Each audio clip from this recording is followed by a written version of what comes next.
I am a community health worker. So basically, some of the issues that my clients and many other individuals is currently questioning is the status of the Affordable Care Act. So more so of like the protection and like the coverage of it, like how will that affect the long-term process for their coverage.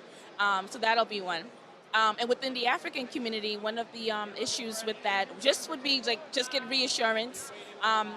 For an example, there are many Africans within that is just living in Harlem that are being kicked out for businesses to come in. So it's basically questioning him to just see like what is his intake on that? Like what can we do to like basically reinforce the support for Africans within New York, since we do pay taxes and we are part of like the bigger side of things. So it'll be great to hear his feedback. Well, I just finished meeting with the mayor, and we had a great conversation in regards to just having maybe more social services within the African community. He did say that I will be put in contact with an individual here in the Bronx that will be doing more work in order to make these things happen, which is a great start. The reason why I came here today is about affordable housing discrimination problem against our African community.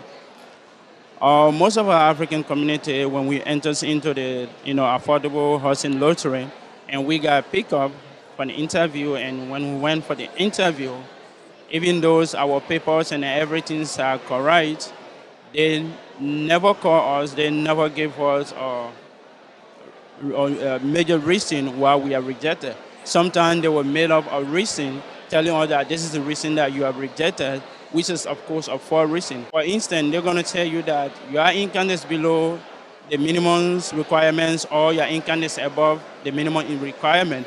Even your income show exactly is in the requirements of the housing, but the state, they will make up another figure and say, this is your income.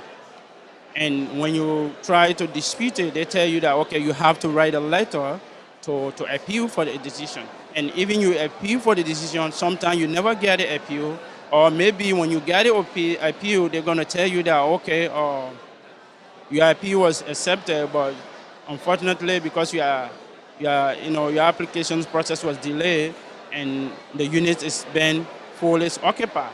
So these are the strategies they always use to deny our peoples. And meanwhile, if you got tired of all those things and you just go somewhere around and you go pay money to someone to look for an apartment for you, and you will feel surprised that the scene or management that are managed or affordable housing, that where they say that no broker fee, you will see that this person found an apartment through that same management giving it to you. So this is annoying. We're not supposed to be, or we don't deserve those things. We're part of this community, and they're supposed to accept us for who we are. But this has been, happening to us because I believe, and most of our members in our community believe, because of our countries of origin and are African.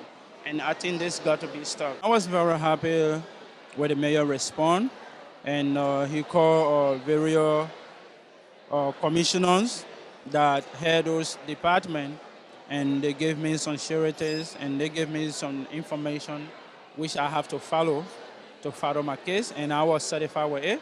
And I also talked to a member of the Human Rights Commission as well, and actually I'm very satisfied with what I got from the mayor today. I'm here to let the mayor know that we are praying for him, that every decision that he makes comes from God.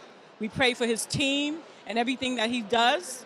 And we pray that he wakes up with him and he goes to sleep with him. And we pray that he will enlarge the territory that he's already have, that he could do good for the people of New York City and the states around them. We're finding that a lot of our seniors are in homeless shelters, and I believe that they should build affordable housing for our seniors in order for them to have a better life, a well-being, because they have worked all their lives, they have provided for their families and loved ones, and now it's time for them to receive what they need to receive. I actually did some work with the mayor's office a few years ago on the pre-K expansion, so I'd like to see him to tell him that he's doing a fantastic job and to really mobilize support to make sure that he gets re-elected, especially with the immigration issue, the America that we live in today, Trump America. So whatever we can do as Democrats, especially starting from the a mayor level, to make sure that Donald Trump does not get reelected, That's part of the reason why I'm here, to support the mayor, to make sure the mayor gets reelected. I came to talk to the mayor about policing and technology, and whether he was aware of new police technology that can track when a police officer grabs his or her weapon, raises it, and fires it, as well as automatically discharge or dispatch backup to the scene. He responded that he hadn't heard of the technology, but he seemed pretty excited by it, and he said he'd put it on the agenda next time he spoke to the police commissioner. And he also gave me the contact information for one of his aides so that I could follow up myself. As a longtime resident of the Bronx and just as a kind of a conscious citizen of this country, I'm aware that policing and their relationship with the community is something that's becoming more on the kind of political radar, and it's something that we're all thinking about because it's important. So instead of kind of painting police officers as the bad guys, I tried to develop technology that protects them and that helps them do their job. So that's the purpose of this project. I asked the mayor to facilitate a meeting between our association and the TLC commissioner to sit down to talk about the ticket that my driver have been complaining that the ticket fine are too expensive, they're too high. That's been going on for a long time. Not only that, there's so many things that TLC got involved. Usually the police used to handle that. The city handle that. Those fines are cheaper. When the TLC gets you, it's always high. Minimum $500, $1,500, $1,000 or $2,000 or more. Sometimes they even ask you for $5,000. So that's too much. And the mayor gave a great response. He put his main man on the case right away to facilitate that meeting with the TLC. I will sit down with them to talk about it. The fine high, we're doing the cab driver to survive. If we're gonna work hard, making money, take it, give it to the city, I mean, something got to be done. That was my main concern and my main reason to be online for an hour, to reach the mayor and to say that. When I start talking to him and about to get to the main point, he already understood where I was going or where we were going because we came as a team.